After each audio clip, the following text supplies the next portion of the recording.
Whitworth will be on the program as well. And I'm mostly smiling because we are just one day away from Wild Card weekend. So Saturday afternoon, you'll be sitting on your couch, eating some nachos, and you'll be watching the Rams take on the Seahawks. We love the NFC West, the most competitive division in the National Football League. Well, we also love Jalen Ramsey, the star shutdown Rams cornerback, and he was asked if this is the team that he most wanted to face this postseason. I want whoever. I want all the smoke. Whoever y'all want to put that. I'm good with it. So yeah, they the next people, and we knew that there was a possibility for it to be them. So yeah, we want all the smoke. Kyle Brandt on the drums. Time for a little believe it or not. And they didn't break. They just spilled. Oh, That's boy. Okay. Are we just not doing that anymore? No, I'm saying we just don't do the I guess not. The animation anymore? No. Okay, that was some cleanup on aisle Kyle. That's right. What Wet else is new? cleanup. Jalen Ramsey says he wants all the smoke. Yes. That's a quote when it comes to facing division rival Seahawks in the postseason. So believe it or not, Jalen Ramsey will keep DK Metcalf from becoming a factor in this game. Kyle, back to you. Believe it. Believe it. I do. Jalen Ramsey's a better player than DK Metcalf. DK is incredible, a sensation, a physical freak. Jalen Ramsey's better. He has the receipts, as they say. And also, I just think this atmosphere is better for Jalen. As much as we love DK, and he was really good in the playoffs last year, I don't see that sort of let's fight, let's get after it, give me the smoke mentality from him that I think Jalen thrives on. Some guys can't play mad. Jalen's an all-pro when he's mad. And if he's calling for it already and you feel like he's being challenged by this guy, I'm going to go with the better player. And I think that's objectively Ramsey right now at this point in their careers. And it's so interesting because it's not like Russell Wilson throws to DK Metcalf 9-10 times a game when Ramsey's covering him. He doesn't. And a big part of this was Brian Schottenheimer trying to avoid Ramsey. And is Brian Schottenheimer, the play caller for the Seattle Seahawks, saying, okay, let's just not deal with Ramsey at all and let's just focus on Lockett. And if that's the case, what's that say about DK Metcalf? Not good. Ramsey wants big on big. That's what he said. He said, I wanted DeAndre Hopkins. I took him on last week. I think I handled my business. DK Metcalf has 4 catches for 43 yards when matched up against Jalen Ramsey this year. It is not all-pro numbers. It is not best in the world numbers. They also don't throw to him. So if I am Ramsey, I'm saying bring it. And if you're not even going to throw to him, well, then I guess I'm already the kingmaker here because you're scared of me. I think it's fascinating. I agree that he's going to be kept in check. And I covered that game in Philly when he went bananas against Darius Slay. And since then, the number's kind of pedestrian. I believe he has 1 touchdown since that game.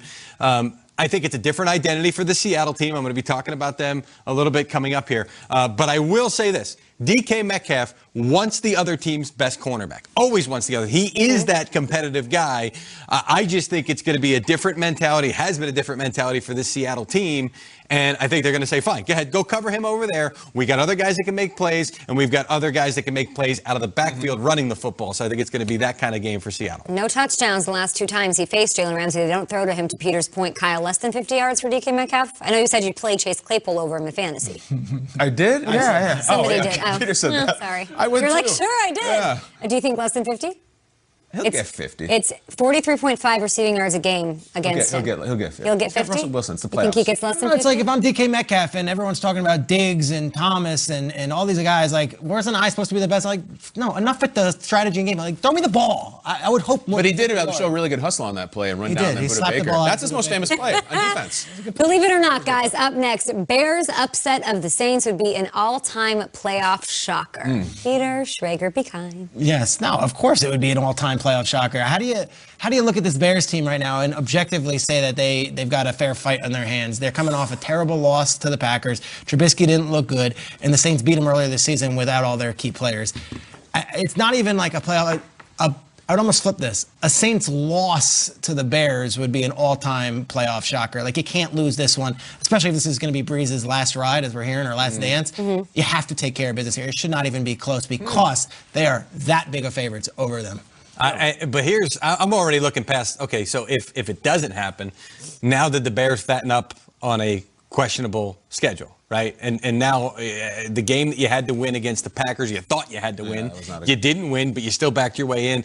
And then if they kind of wipe the floor with you, New Orleans does, how do you assess this? I mean, we just talked about it briefly last segment.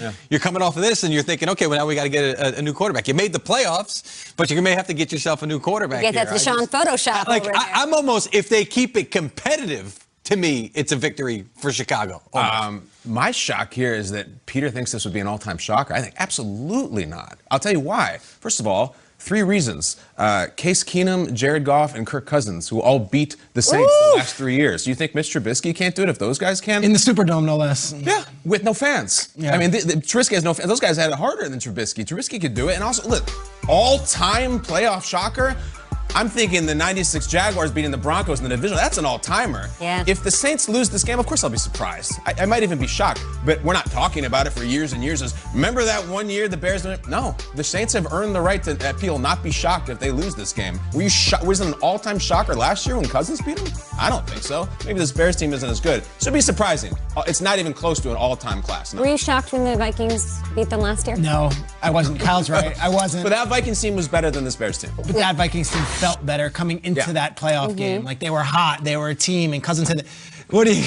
That's the I got weird- issues. I That's have the a whole weirdest way of drinking a cup of crocodile water I've Milo ever over seen right here. I'm a weird guy, Mike. But with you make this great point. How does Chicago get up for this game? How big a part of that is what's going to happen this weekend? Like them losing to the Packers in that fashion, Week 17. It's the nobody believes in us factor. It's a massive opportunity. Times Nagy's 10. going to eat this thing alive. This His is- speech tonight, whatever's do hell you of an think he's got? opportunity, man. Hell of an opportunity. This is- It shocked the world. This is perfect. TED Perfect. Talk on leadership. Matt Nagy. Like Nobody find a believes way to- in us, nobody and no one believes- does. As a Bears fan, Yeah. are you like?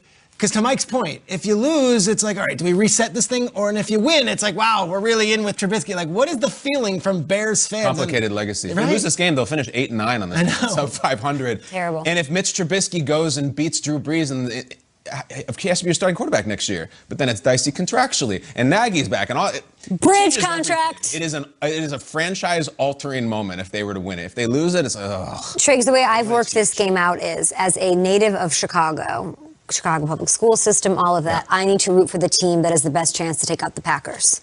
So out of the Bears, who always get beat by them, and then the Saints, who do pretty well against the Bears and I think could do something, even though they did lose to the Packers earlier this season, I have to root for the Saints as a Bears fan. Okay, that's fair. It's great. It's justification. How's my logic? Oh, spot on. Spot on, not bad. Okay, let's keep going. Believe it or Sounds not. great. Believe it or not. Mike Garafolo, geez Louise, happy Friday.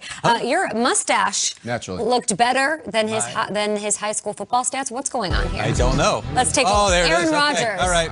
versus Yeah. you. That's what we're talking about. That is